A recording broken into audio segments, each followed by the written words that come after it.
Pemerintah melalui Satgas COVID-19 sudah mengeluarkan edaran mencabut aturan pemakaian masker di seluruh sarana transportasi dan fasilitas umum seperti kereta komuter lain, MRT, Transjakarta, kereta luar kota, bahkan pesawat udara dan kapal laut. Sebenarnya, memasuki akhir tahun 2022 lalu, masyarakat sudah mulai beraktivitas secara normal. Bahkan di sejumlah lokasi, aturan masker mulai longgar. Idul Fitri tahun ini pun dapat dinikmati warga dengan leluasa, termasuk sejumlah gelaran musik di tanah air yang mulai dipadati warga. Dan aturan terbaru yang berlaku sejak beberapa hari lalu ini seakan menjadi tonggak bahwa corona sudah bersahabat dengan masyarakat tanah air. Tak heran jika kemudian Presiden berencana mencabut status pandemi dan menggantinya dengan endemi. Apabila berkaca dari catatan kasus per Jumat kemarin, kasus COVID-19 di Indonesia masih sebanyak 9.948 kasus. Tercatat pula masih ada penambahan 165 kasus positif COVID-19. Sementara sebanyak 188 orang dinyatakan sembuh dan 3 orang meninggal dunia. Sudah siapkah Indonesia dengan status endemi untuk menghadapi COVID-19? Bagaimana memastikan masyarakat jika COVID-19 sudah sepenuhnya dapat diatasi, bukan bom waktu yang sewaktu-waktu dapat meledak kembali?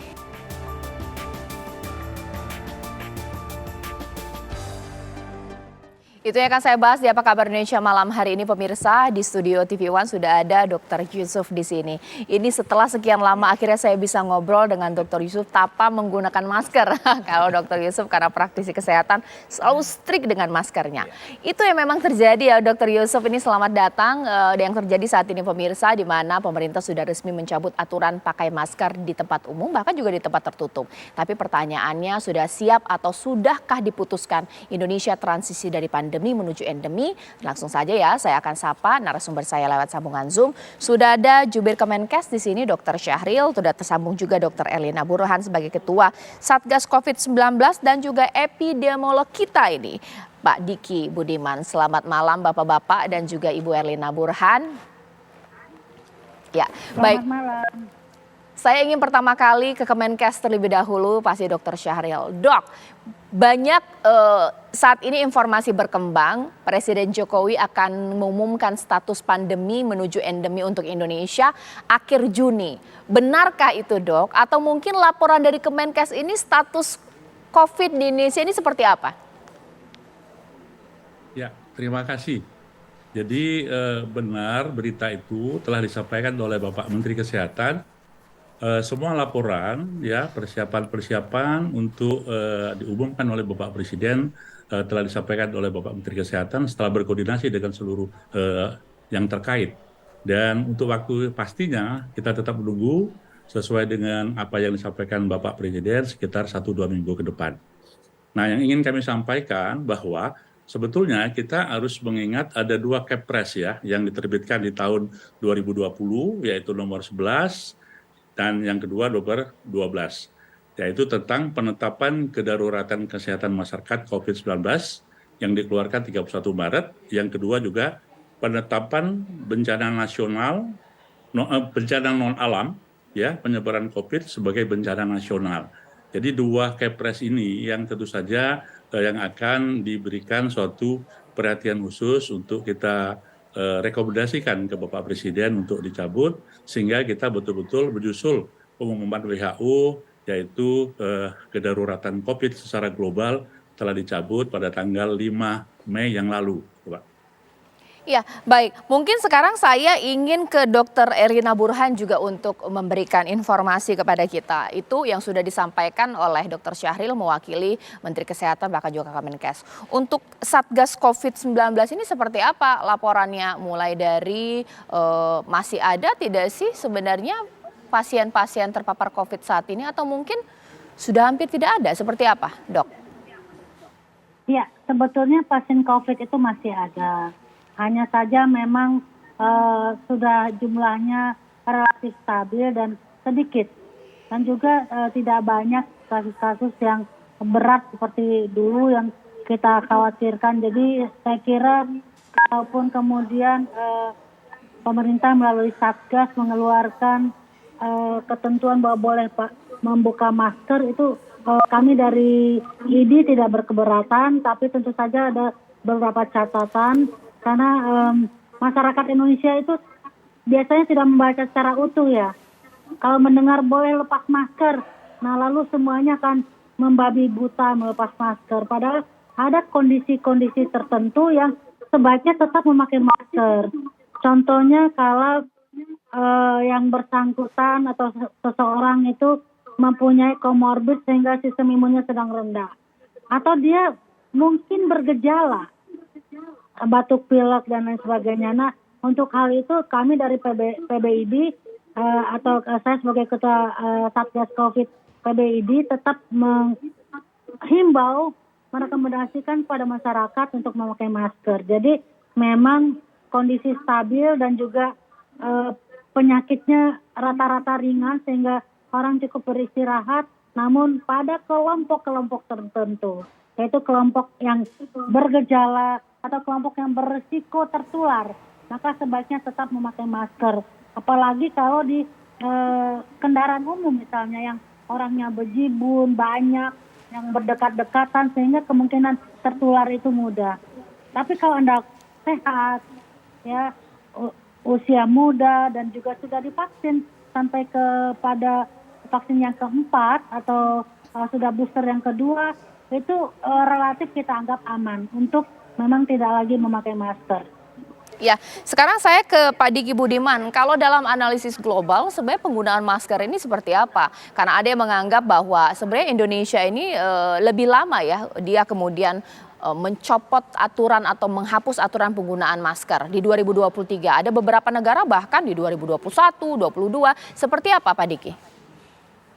Ya memang kita termasuk yang agak belakangan ya, bahkan di ASEAN ini kita juga relatif belakangan, walaupun di ASEAN ada yang masih menerapkan ya, seperti Vietnam nih masih mempertimbangkan nih. Singapura pun sebetulnya pada tadi seperti disampaikan Bu Elima juga beberapa kondisi ya. Namun secara umum memang hampir semua negara di dunia sekarang sudah mencabut itu.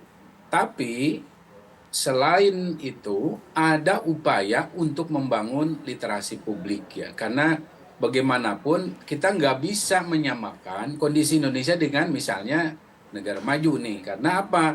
Kalau bicara masker itu bicara kualitas udara yang sudah diperbaiki gitu, yang menurunkan risiko seseorang untuk bukan hanya mendapatkan patogen di udara ya, berbentuk apa itu virus ataupun bakteri, tapi juga polutan gitu. Jadi kita harus memberikan penanaman dan juga membedakan bahwa masker ini kan sebetulnya alat untuk memproteksi manusia supaya kalau menghirup udara ini dia tidak terpapar risiko atau terekspos. Nah, ini yang tentu nggak bisa disamakan gitu dengan negara maju misalnya yang atau nggak usah jauh-jauh dengan Singapura yang kualitas udaranya sudah dia jaga gitu dan bahkan sudah dia tingkatkan, bahkan di ruang-ruang dalam misalnya kantor, gedung-gedung, itu di negara maju sudah mempertingkatkan standar kualitas udaranya dengan adanya misalnya pengukuran level CO2, menggunakan air purifier dan lain sebagainya. Nah pertanyaannya kita sudah belum. Nah oleh karena itu kita nggak bisa menyamakan itu gitu. Dan oleh karena itu juga dalam menyikapi ini, saya pun sebenarnya bersepakat ini bisa saja dicabut dan memang mau dimungkinkan secara data, tapi kita harus memanfaatkan momentum ini untuk memberikan literasi pada publik. Kesempatannya ini karena ke depan pandemi berikut itu juga potensi besarnya yang menular lewat udara juga. Kalau kita perilakunya masih seperti ini belum tertanam, karena lihat Jepang. Jepang itu sudah dicabut tapi 90% penduduknya kekeh ya menggunakan atau memakai masker karena mereka tahu gitu sudah bisa mengukur diri kondisi lingkungan maupun kondisi diri maupun kondisi orang serumahnya misalnya yang rawan. Nah ini yang saya kira perlu, dan dalam kesempatan ini melalui TV One ya saya menyampaikan ini, bahwa ini bukan perkara COVID saja, tapi ini perkara, bahkan kalau bicara udara di Jakarta yang beberapa waktu belakang ini dikatakan juga polusinya tinggi, ya memakai masker kan penting gitu. Dan supaya kalau kita melihat orang memakai masker juga jangan sampai ada kalimat, apalagi itu dari misalnya jangan sampai dari pemerintah mengatakan ya kalau pakai masker itu sakit, ya jangan. Pakai masker berarti dia peduli, bahkan dia menjadi lebih mawas diri ya dalam konteks kondisi yang masih ya sebetulnya masih belum terlalu aman. Baik, mungkin sekarang saya ke Dr. Yusuf. Nah, masalah literasi ini, kita pasti beda manusia di Amerika, di negara Eropa dengan Indonesia. Dengan sudah boleh lepas masker, ini bagaimana kemudian kebiasaan? Mungkin kalau batuk ini sembarangan kah, tidak cuci tangan kah, atau bagaimana, Dok? Ya, jadi kebetulan saya bisa melihat, kebetulan saya kemarin studi ke Eropa ya, jadi saya bisa lihat literasi mereka itu, mereka sudah menganjurkan silakan mau pakai masker oke, tapi mereka itu di masyarakatnya sudah pinter soal teori ventilasi, durasi, dan jarak. Contoh ya, kalau di Belanda mereka tuh jarang pakai masker. Tapi di Prancis kan tuh macet tuh ya, penuh banget. Nah mereka masih pakai masker. Italia juga saya lihatin seperti itu. Artinya literasi ke masyarakat untuk melakukan protokol kesehatan dengan mengukur kemampuan kita. Jadi kalau kita misalkan seorang tua, daerah kerumunan, ya kita mesti pakai masker. Tapi kalau kita terbuka, ruang bebas, aman, tidak ada jarak yang berkerumun, ya kita aman tidak pakai masker. Jadi teori ventilasi, durasi, dan jarak itu sangat penting menurut saya. Dan saya sepakat dengan Kang Diki tadi yang menyatakan bahwa tiap negara kan punya kebijakan yang berbeda. Jadi kata kuncinya tiap-tiap daerah perlu punya kebijakan, dan kata kunci yang paling penting adalah tiap individual yang harus mengukur kesehatan dia. Kalau dia sehat banget ya nggak usah pakai masker. Tapi kalau dia ragu-ragu, ya jangan ragu-ragu untuk tidak pakai masker. Oke, oh ya, nanti saya akan minta tanggapannya Dr. Syahril bahwa memang kebiasaan atau mungkin bagaimana masyarakat Indonesia berperilaku di masa pandemi menuju endemi ini juga paling penting. Karena ketika dicabut harus ada indikator, prokesnya harus bagus, bahkan bisa mendeteksi dini virus itu sendiri. Bisakah masyarakat Indonesia? Nanti Dr. Syahril menjawab usai jeda berikut. Ya, sekarang saya tanyakan kepada Dr. Syahril. Ini yang dikatakan bahwa kekhawatiran terbesar adalah masyarakat Indonesia kadang-kadang suka abai, masa pandemi saja abai dengan prokes. Sekarang sudah dicabut penggunaan masker. Ini seberapa yakin Kemenkes ini Pak bahwa masyarakat sangat mengerti begitu dengan prokes setelah masker boleh dicopot di tempat umum? Ya, terima kasih. Jadi kita sebetulnya mempunyai keyakinan yang besar ya, kita semua yang ada di sini, bahwasanya selama 6 bulan setelah dicabutnya PPKM, itu menunjukkan Indonesia angka-angka atau indikator-indikator epidemiologi itu sangat terkendali ya. Nah, dengan keadaan ini, maka kita memberikan keyakinan penuh bahwasanya masyarakat Indonesia dengan pandemi COVID-19 kemarin ada banyak pembelajaran. Yang pertama, bagaimana pentingnya pencegahan penularan COVID-19. Yang kedua adalah bagaimana deteksi dini, dan yang ketiga adalah imunitas.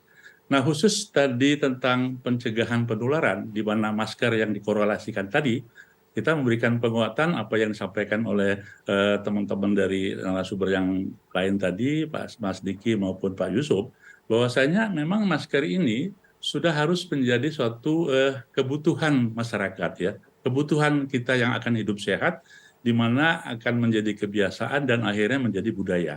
Nah, tentu saja pemahaman pemakaian masker ada dua yang penting, menegaskan kembali bahwasanya kita harus tahu bahwasanya begitu kualitas udara atau lingkungan kita itu tidak sehat, apakah itu karena polusi ya atau karena memang ada pencemaran, maka itu wajib ya atau sangat dianjurkan memakai masker. Yang kedua, apabila di lingkungan kita keraguan akan ada suatu penyakit yang menular, termasuk COVID, termasuk tuberkulosis, maka itu menjadi suatu kewajiban kita untuk memakai masker.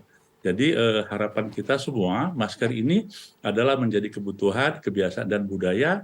Dan insya Allah dengan pembelajaran COVID kemarin, bangsa kita sudah menjadi budaya bahwasanya masker menjadi bagian kebutuhan untuk hidup sehat gitu Pak. Oke, Dokter Erlina, Kemenkes sangat punya harapan besar, tapi fenomena yang saat ini terjadi, kalau sehat nggak pakai masker nggak apa-apa, kalau lagi sakit nggak pakai masker. Apalagi konteks masyarakat Indonesia sudah batuk seminggu, kalau ditanya nggak ke dokter, masuk angin. Nah ini bagaimana Dokter Erlina? Ya, memang kita tidak bisa pungkiri memang ada sebagian masyarakat yang merasa batuk itu bukanlah sesuatu masalah, sehingga karena tidak menganggap itu masalah, pertama nggak ke dokter, kedua ya nggak merasa bahwa dia akan menjadi sumber penularan bagi orang lain. Jadi memang saya setuju bahwa memakai masker itu pada kondisi tertentu itu harus dianggap oleh masyarakat itu penting untuk melindungi dirinya dan melindungi orang lain. Tapi memang pengetahuan tentang ini harus terus-menerus kita sampaikan, kita sosialisasikan, sehingga masyarakat pada suatu level akan merasa masker itu menjadi suatu kebutuhan pada kondisi tertentu. Tapi kalau kita kembali kepada kan tadi ditanyakan tentang tentang ketentuan lepas masker untuk COVID, ya kami dari IDI setuju, tapi dengan ketentuan ada beberapa pertimbangan tadi. Kalau dia sehat, oke, tapi kalau dia sakit, nah itu tadi kan kita kembali. Kalau dia sakit artinya bergejala, sebaiknya harus pakai masker. Demikian juga kalau dia masuk risiko atau high risk group, risiko tinggi untuk tertular suatu penyakit, nah ini harus hati-hati juga tetap memakai masker. Nah tentang bahwa masyarakat Indonesia punya pengalaman lesson learned tentang memakai masker ini, saya melihat sekarang sangat jauh sekali berbeda sebelum pasca COVID. Kalau negara Jepang tadi disebut, itu Jepang, Singapura sebelum COVID juga mereka sudah biasa pakai masker. Di Jepang atau di Singapura itu begitu mereka bersin-bersin, itu langsung pakai masker, melindungi dirinya dan melindungi orang lain. Ya. Nah, jadi memang perlu pengetahuan dan juga perlu diberikan kesadaran, awareness pada masyarakat bahwa pada kondisi tertentu mereka perlu pakai masker. Kayak itu tadi, kalau batuk pilek kan bisa karena virus di saluran nafas, bisa juga karena memang tuberkulosis contohnya. Yeah. Dan saya terima kasih Caca tadi menyebutkan nih masyarakat Indonesia kalau batuk seminggu menganggapnya nggak sakit. Orang, ini saya sampaikan kembali, mudah-mudahan banyak masyarakat yang menonton ini, bahwa orang normal itu tidak batuk. Nah itu dia. Kalau batuk pasti ada sesuatu. Apakah itu radang, karena batuk itu adalah upaya dari sistem tubuh untuk mengeluarkan sesuatu yang mengganggu. Jadi bisa keluar dahak, bahkan kalau pasien TB kan bisa keluar darah yang menyumbat itu dikeluarkan. Jadi kesadaran bahwa batuk itu adalah sesuatu yang tidak normal, ini yang harus kita sampaikan terus-menerus kepada masyarakat. Ya. Supaya kalau batuk bergejala pakai masker. Tapi kaitannya dengan ketentuan yang dikeluarkan oleh Satgas COVID dan pemerintah bahwa sudah boleh tidak memakai masker. Baik. Atau tidak diperlukan lagi memakai masker di tempat umum saat ini yang related to COVID, yang berhubungan dengan COVID, itu saya setuju. Tapi kalau kita lihat lagi dengan polusi udara, memang bulan terakhir ini polusi di Jakarta itu sangat buruk, itu memang perlu pakai masker untuk melindungi diri kita juga dari polutan. Yang mungkin menimbulkan iritasi, batuk, bahkan untuk masa depan bisa jadi kanker dan lain-lain. Jadi banyak sekali topiknya yang berhubungan dengan masker ini. Baik, ditahan dulu Dokter Erlina, nanti saya akan ke Dokter Yusuf, bahkan juga Pak Diki. Tapi sebelumnya saya ingin tahu nih pemirsa, apa ya tanggapan masyarakat tentang saat ini kondisi COVID di Indonesia, bahkan juga kebijakan boleh lepas masker di tempat umum. Rekan saya Fatima sudah siap nih mengabarkan bersama masyarakat. Silakan.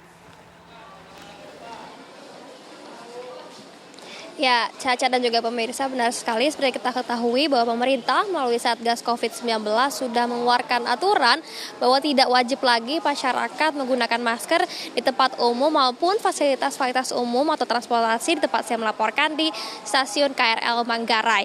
Dan memang kita ketahui bahwa saat ini penyakit COVID-19 ini sudah dianggap seperti penyakit biasa sehingga sudah tidak lagi ada perlu kewajiban masyarakat menggunakan masker baik di tempat tertutup maupun terbuka.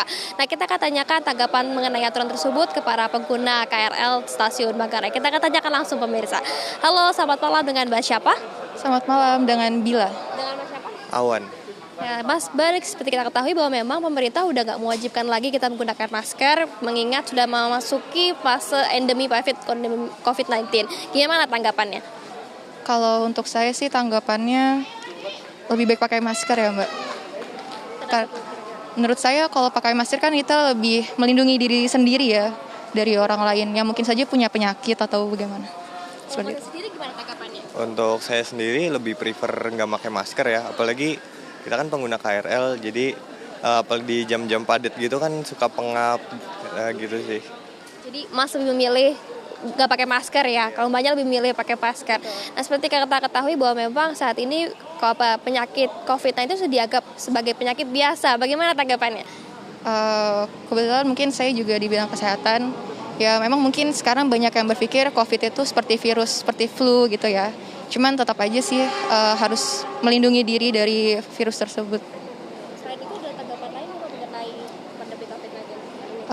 Menurut saya sih tanggapan saya terkait virus ini, selain harus melindungi diri sendiri, juga tetap harus waspada menjaga imun tubuh sendiri. Iya. Kalau masih nih memilih nggak pakai masker, tanggapannya seperti apa? COVID udah nggak ada kah atau bagaimana? Ya bisa dibilang udah jarang banget dilihat di berita juga, jadi saya mikirnya kayak penyakit-penyakit biasa aja, apalagi ditambah kan udah vaksin juga, sampai vaksin booster juga kan, jadi kayak udah nggak ada masalah dengan COVID. Jadi udah merasa tidak ada masalah ya. Kalau misalnya merasa sakit akan menggunakan masker nggak Mas kira-kira? Kalau itu mungkin iya, karena kan takut penularan juga ke orang lain, jadi kalau sakit ya pakai masker. Terima kasih Mas dan Mbak waktunya. Yaitu pemirsa pembicaraan kita dengan pengguna KRL di Stasiun Manggarai. Memang ada yang setuju tetap menggunakan masker, ada yang juga merasa lebih baik menggunakan masker. Dan memang seperti kita ketahui dari pihak KRL sendiri memang menghimbau bahwa bila masyarakat pengguna KRL atau transportasi tersebut merasa tidak enak badan atau kurang sehat, sebaiknya tetap menggunakan masker. Sementara itu Caca kembali ke studio. Iya, terima kasih Fatima mengabarkan langsung dari Manggarai. Nah, sekarang saya akan tanya nanti dengan Dr. Yusuf bahkan juga Pak Diki Budiman.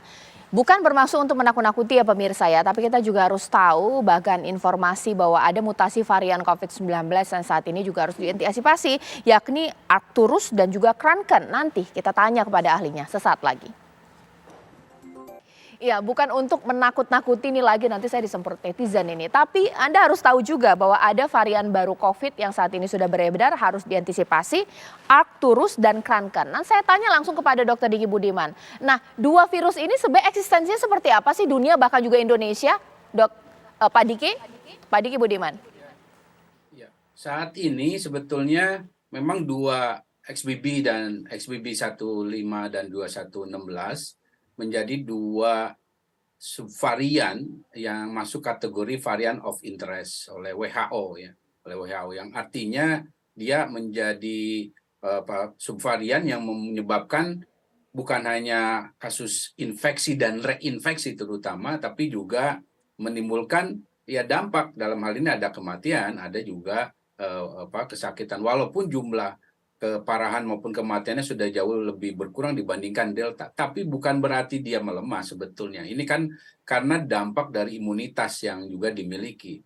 Nah, saat ini ada 7 juga subvarian yang masuk kategori varian under monitoring. Yang semuanya mayoritas anggota keluarga dari XBB gitu. Nah, ini yang tentunya harus menjadi kewaspadaan kita ya, artinya juga bahwa kalau XBB ini sekarang yang mendominasi di dunia, saat ini yang mendominasi itu XBB ini.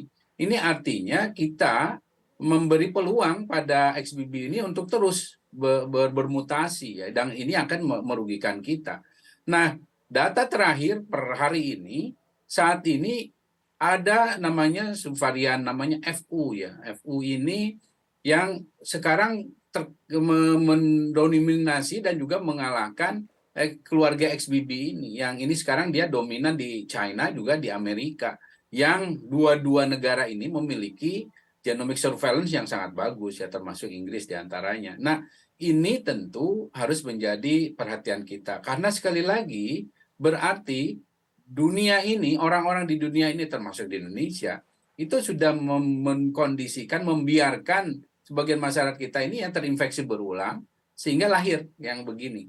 Dan ingat, bicara dampak dari COVID saat ini bukan bicara kematian, keparahan seperti yang sebelum atau 3 tahun, 2 tahun pertama kita, tapi bicara long COVID.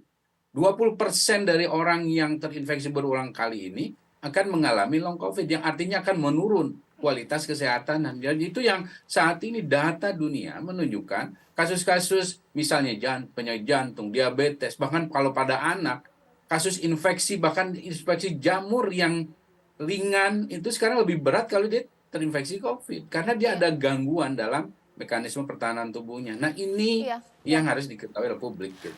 Nah, pengetahuan ini memang menarik untuk kita bahas, Dr. Yusuf. Karena kalau tetangga saya atau mungkin orang pernah saya ngobrol, saya itu Mbak udah kena COVID 3 kali, udah kebal saya. Katanya seperti itu. Itulah logika masyarakat. Tapi ternyata tidak, long COVID menurun kualitas kesehatannya seperti apa, Dr. Yusuf? Ya, jadi teman-teman kita kalau yang pernah terjadi nakes yang kena long COVID itu akan terjadi bahwa penurunan dari daya tahan tubuh dia. Jadi dulu tadinya dia nggak punya kencing manis, tiba-tiba dia jadi kencing manis.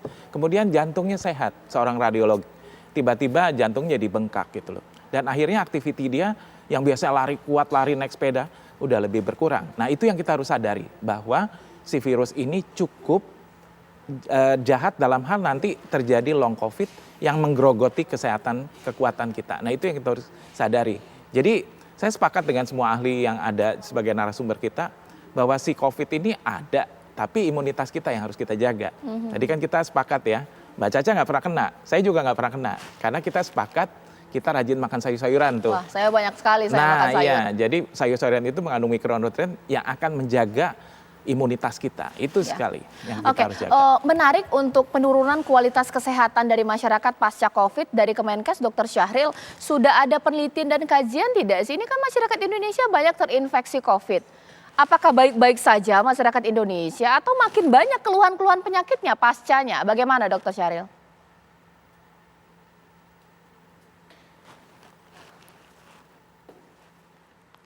Dok, masih di mute dokter audionya? Oke, siap. Maaf. Terima kasih. Jadi long COVID yang tadi disebut memang sudah ada beberapa kajian yang dilakukan oleh terutama oleh Dokter Paru Indonesia ya, atau PDPI, dan juga oleh Kementerian Kesehatan. Memang ada sekitar 30% long COVID itu terjadi. Nah hanya saja kami menyampaikan bahwa long COVID itu tetap nanti akan kembali dalam arti kata memang dia diperpanjang ya, kemungkinan gejala-gejala ikutan atau gejala-gejala sisa yang terjadi. Sebagai contoh, sesak napasnya kok nggak hilang-hilang gitu ya, kok batuknya nggak hilang-hilang. Atau sebagian yang disampaikan oleh Dr. Yusuf, tadi ada beberapa penyakit yang mungkin timbul. Nah dalam hal ini itu masih dalam kajian, hanya saja kami ingin menyampaikan bahwa long COVID yang terjadi memang berkaitan dengan kasus-kasus respirasi. Nah harapannya ini akan kembali sesuai dengan kualitas hidup maupun budaya-budaya sehat yang dilakukan oleh masing-masing personal. Nah mudah-mudahan kita bisa mengatasi long COVID ini secara masing-masing, dan juga dokter-dokter yang ada di rumah sakit dapat memberikan bantuan untuk memberikan bagaimana masyarakat dapat mengatasi long COVID yang terjadi apabila memang sekitar 30% tadi terjadi pada pasien yang sudah pernah kena COVID-19 ini. Ya, dokter, terima kasih. Sekarang saya akan ke Surabaya pemirsa. Kalau tadi sudah nanya-nanya ke masyarakat di Jakarta, sekarang kita ke Surabaya. Rekan saya Farah sudah siap bertanya-tanya apa pendapat masyarakat di sana. Silakan Farah. Iya, Caca, hari ini saya lagi ada di Taman Bungkul Surabaya, salah satu wisata yang ramai sekali dikunjungi oleh warga Surabaya. Dan saya mau tanya seputar COVID nih kepada salah satu pengunjung. Assalamualaikum Pak. Permisi Ibu, Bapak namanya siapa? Saya dengan Husen. Pak Husen, ini kita bahas soal COVID nih Pak. Sekarang sudah beralih menjadi endemi seperti yang sudah dikatakan Pak Presiden. Menurut Pak Husen bagaimana nih Pak, COVID-nya sudah mulai landai? Kalau menurut saya sih suka ya, karena kegiatan warga, kegiatan kita sehari-hari juga udah mulai terbiasa lagi sebelum kayak pandemi. Jadi kegiatan juga udah mulai normal, anak-anak sekolah juga normal, nggak ada batasan-batasan tertentu, atau kita kerja juga normal lagi, nggak ada hambatan-hambatan yang sebelum pandemi kita udah mulai normal lagi. Pandemi kita kerasa banget sih. Harapannya gimana Pak ke depannya nih Pak? Kalau untuk harapan sih semoga seperti ini terus ya. Jangan sampai ada pandemi jilid 2 ya. Karena kegiatan masyarakat terutama anak-anak sekolah, orang-orang yang bekerja, kalau ada batasan-batasan pasti terhambat kegiatannya mereka. Terima kasih Pak Husein atas pendapatnya seputar COVID-19. Kemudian kita coba cari lagi pemirsa, para pengunjung yang sudah datang di Taman Bungkul. Assalamualaikum Mas, permisi, maaf ganggu waktunya, namanya siapa Mas? Andi. Oke Mas Andi, boleh diceritain pendapat Mas Andi seputar COVID yang sekarang sudah beralih menjadi endemi nih Mas? Sebenarnya sih kalau dari aku masih ada COVID ya, karena sempat beberapa ada kasus, mungkin nggak banyak, tapi ya masih ada kasus. Jadi saya sendiri nganggapnya COVID masih ada. Berarti antisipasi yang dilakukan oleh Mas Andi seperti apa? Masih sama sih waktu seperti pandemi, jadi ya tetap pakai masker di mana-mana, cuci tangan, udah sih itu aja. Harapannya terakhir Mas? Ya semoga pandeminya cepat berlalu, walaupun orang-orang bilangnya endemi, buktinya masih ada gitu sih. Tetap jaga kesehatan semuanya. Berarti masih jaga kesehatan ya Mas Andi ya. Terima kasih banyak Mas Andi. Nah itu Caca tadi sudah ada beberapa pengunjung yang saya wawancarai seputar COVID-19 yang sekarang sudah mulai menjadi endemi. Ada yang pro, ada juga yang kontra karena masih merasa COVID masih ada. Sementara itu Caca. Ya, terima kasih Farah mengabarkan dari Surabaya. Nah, sesaat lagi saya akan tanya kepada Dr. Erlina, ini dari komunitas IDI, sebenarnya seberapa besar sih harapan untuk melihat jadi kapan sih kemudian dunia atau Indonesia ini benar-benar lepas dari COVID? Atau jangan-jangan tidak mungkin? Sesaat lagi di Apa Kabar Indonesia Malam. Ya, sekarang saya tanya kepada Dr. Erlina. WHO memang sudah mengakhiri status kedaruratan COVID-19. Indonesia pun sedang menunggu untuk transisi pandemi ke endemi. Tapi ada harapan tidak sih Dr. Erlina dari tenaga kesehatan bahwa Indonesia suatu saat zero COVID-19? Seperti apa Dr. Erlina? Ya, saya ingin menyampaikan tadi semua orang bicara tentang endemi. Ya. Endemis itu artinya bukan penyakitnya nggak ada, bukan artinya bahwa kasusnya nol. Endemis itu artinya penyakitnya terkendali. Contohnya, penyakit endemis di Indonesia apa? Demam berdarah. Tapi tetap ada kan? Lalu ada malaria. Itu juga endemis di Indonesia, masih ada kasusnya. Dan yang parah sebetulnya tuberkulosis. Itu dianggap endemis. Kasusnya 969.000 per tahun loh. Dengan kematian hampir 100.000 bahkan 144.000. Saya selalu menyampaikan ini dianggap endemis. Ya, jadi sama juga dengan COVID, endemis bukan berarti zero case. Enggak. Ada tetap tapi terkendali. Baik. Ya, sekarang saya ke Pak Diki, apakah begitu logikanya? Endemi bukan berarti zero COVID. Jangan senang dulu nih masyarakat, seperti apa? Pak Diki. Betul sekali ya, jadi endemi itu bukan kondisi yang membahagiakan. Endemi itu suatu kondisi yang sebetulnya menguatirkan. Jadi kalau bicara dari pandemi ke endemi ya sebetulnya bukan berarti happy ending atau akhir cerita yang membahagiakan. Sebetulnya kita masuk dari mulut harimau ke masuk mulut buaya, itu namanya dari pandemi ke endemi itu. Bayangkan tadi TBC itu ribuan tahun loh penyakitnya, jadi endemi belum bisa dikendalikan. Nah artinya dampaknya bahkan sangat serius. TBC itu bisa merusak kemana-mana. Dan COVID itu sama kurang lebih seperti halnya TBC. Jadi COVID itu kalau bicara long COVID itu sama seperti HIV positif, kemudian AIDS gitu. Atau bicara misalnya polio terinfeksi kemudian menjadi kelumpuhan. Nah ini yang harus disadari. Jadi bicara endemi jangan diartikan itu adalah satu kondisi yang aman, tidak berbahaya. Itu sangat berbahaya. Makanya yang harus dituju adalah kondisi yang terkendali. Tidak mungkin kalau nol ya, karena ini secara alamiah memang kondisi virus ini akan terus ada. Masalahnya yang bisa diberantas itu kalau dengan ada vaksin yang efektif, obat yang efektif, terus penyakitnya hanya ada di manusia. Sedangkan COVID ini bukan hanya di manusia, tapi juga bisa di hewan, jadi sulit diberantas. Singkat saja mungkin Dr. Syahril, betul ya lepas masker bukan berarti virus berakhir, endemi pun bukan berarti virus berakhir, Dr. Syahril. Ya betul, jadi kita diingatkan bahwa pandemi ini masih ada, hanya saja dengan kondisi yang stabil tadi, maka kedaruratan ini akan diumumkan oleh Bapak Presiden yang dulu diberlakukan akan dicabut dan kita masuk dalam kondisi yang normal secara kemasyarakatan. Tetapi kita ingat bahwa kasus pandemi cukup membuat kita panik, membuat kita ketakutan. Nah, harapannya lepas masker itu menjadi kebijakan bagi kita semua, bahwasanya masker itu menjadi kebutuhan budaya hidup. Bukan hanya untuk COVID, tapi juga untuk perlindungan diri terhadap polusi udara dan macam-macam ya. Dan kemudian juga bagaimana masker ini menjadi pengertian bersama bahwasanya pakai masker dan tidak pakai masker di tempat-tempat tertentu itu tidak menjadi suatu perdebatan lagi. Ya. Dan jangan sampai juga bahwasanya nanti kalau masuk mall pokoknya semua masker harus dicopot, itu tidak begitu. Baik. Tetapi dengan surat edaran Satgas penanganan COVID-19 itu sangat jelas ya.